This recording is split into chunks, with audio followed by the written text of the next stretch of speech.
You're listening to the Cyberwire Network, powered by N2K.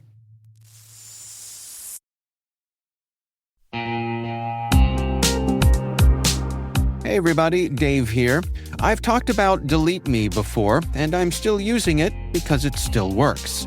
It's been a few months now, and I'm just as impressed today as I was when I signed up. Delete Me keeps finding and removing my personal information from data broker sites, and they keep me updated with detailed reports, so I know exactly what's been taken down. I'm genuinely relieved knowing my privacy isn't something I have to worry about every day. The Delete Me team handles everything. It's the set it and forget it peace of mind. And it's not just for individuals. Delete Me also offers solutions for businesses, helping companies protect their employees' personal information and reduce exposure to social engineering and phishing threats. And right now, our listeners get a special deal, 20% off your Delete Me plan. Just go to joindeleteme.com/N2K and use promo code N2K at checkout. That's joindeleteme.com/N2K, code N2K.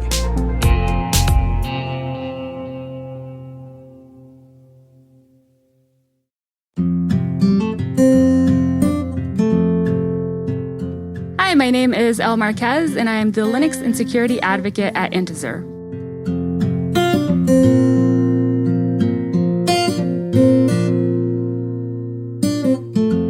So it's really funny. I always thought that, I was either going to go into the church or I was going to grow up and, take over the family farm. I really felt like I had a very narrow path growing up. My parents had a little ranch in a small town in Texas, and they had actually migrated there from their family farm in Mexico. So I grew up, running the fields. I had the dream of every little kid out there. I had a pony. And really, all we did was live together as a family.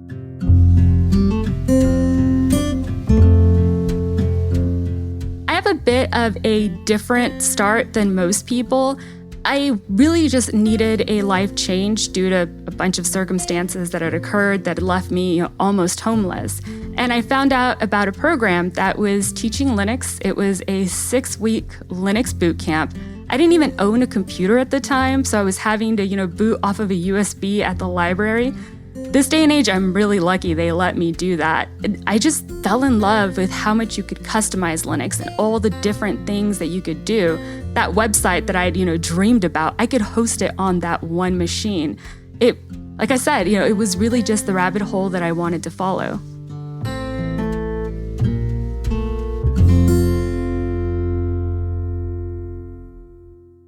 I was always, the artistic kind. I was always like, whatever happens, happens. And my first time actually managing a Linux box, the thing that happened was a kernel panic.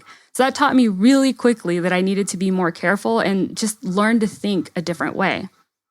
I kept breaking things and I wanted to know why I did it. I just had this curiosity that it wasn't going to beat me. I was going to be able to conquer it. I wanted to be as good as everybody else. It's been a crazy, crazy journey. I started out as a Linux admin in, one of the biggest managed service providers, and I really just got, thrown into the deep end. I was managing strategic account, major enterprise accounts. It was terrifying, but it was one of those you can't mess up or you're going to cost a company a lot of money. So it really dove me into studying more. Honestly, I didn't end up liking it. That was one of the jobs that had to be done in such a specific way that I didn't feel like I could flourish. So at the time, OpenStack was the big thing. And I went from, I don't know what this is, to, certified administrator in like 60 days. It was just fascinating because you were creating something out of nothing. I was lucky enough that a CEO for a different company saw me presenting, and his literal words to me were, "Why don't you work for me?" So I said, okay, let's give this a shot, right? If you don't try something new, then why not do it? And at this point, I am 3 years into my career. So one job every single year. I had fun with that. I got into podcasting, education and teaching others, just kind of really went through the base of everything that I did. Then I attended a BSides Conference, and that was it. I was in love with security. So 6 months ago, I got to be able to start my first security position, and I'm just so excited and so grateful. The first year that I started out as an admin, and I've told this story so many times, and it still makes me reflect. It still almost makes me tear up a little bit because I'm 6 months in. I'm learning. I am trying everything I can. And another admin reviews my work, and his feedback to me and my manager were the words, "I could automate you." At that point, why even keep trying? I am putting everything that I can into this. To me, it really was an obvious sign that no matter how hard I tried, I just wasn't going to be good enough.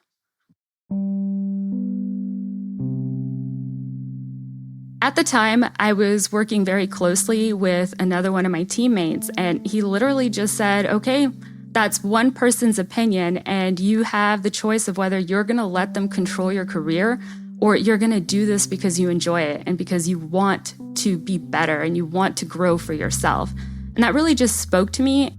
It was having somebody else believe in me when I couldn't believe in myself. I was so grateful for everything that everyone had done for me, for every teacher and every person that had spent the time to teach me and help me grow. I just felt like I owed it to others. I owed it to the community to give that back. I guess I've always been one of those play it forward type.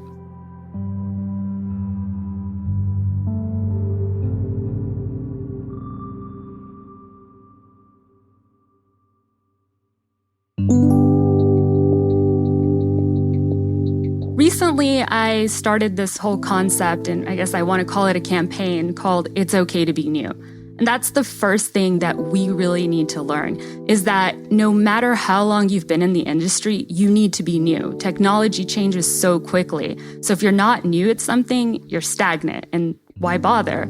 So if you're new to the industry, you're in the same place as everybody else. You're discovering something new, and you need to understand that that's okay. That's where we all are. And I always tell people I never want to be a subject matter expert, because that means that I've reached the point that I don't feel that I need to grow more. So it's okay. It's okay to be new, and you belong, and just keep learning. Do it because you're passionate about it.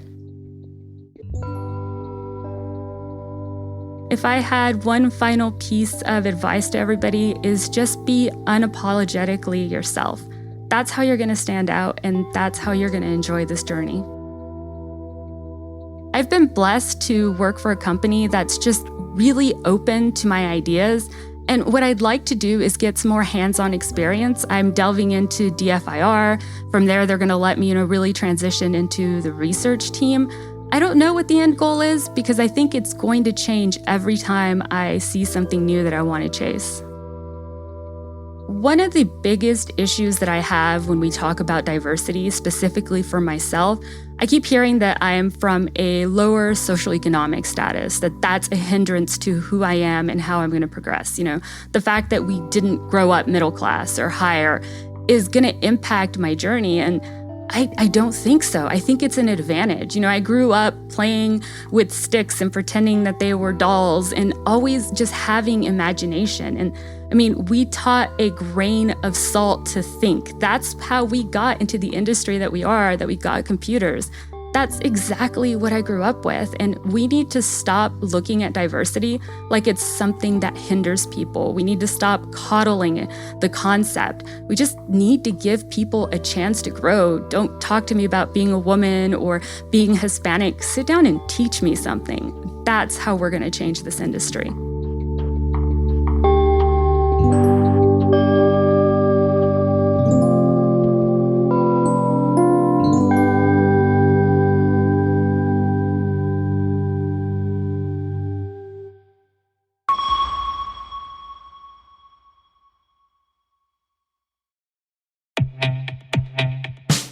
And now a word from our sponsor, SpyCloud. Identity is the new battleground, and attackers are exploiting stolen identities to infiltrate your organization. Traditional defenses can't keep up.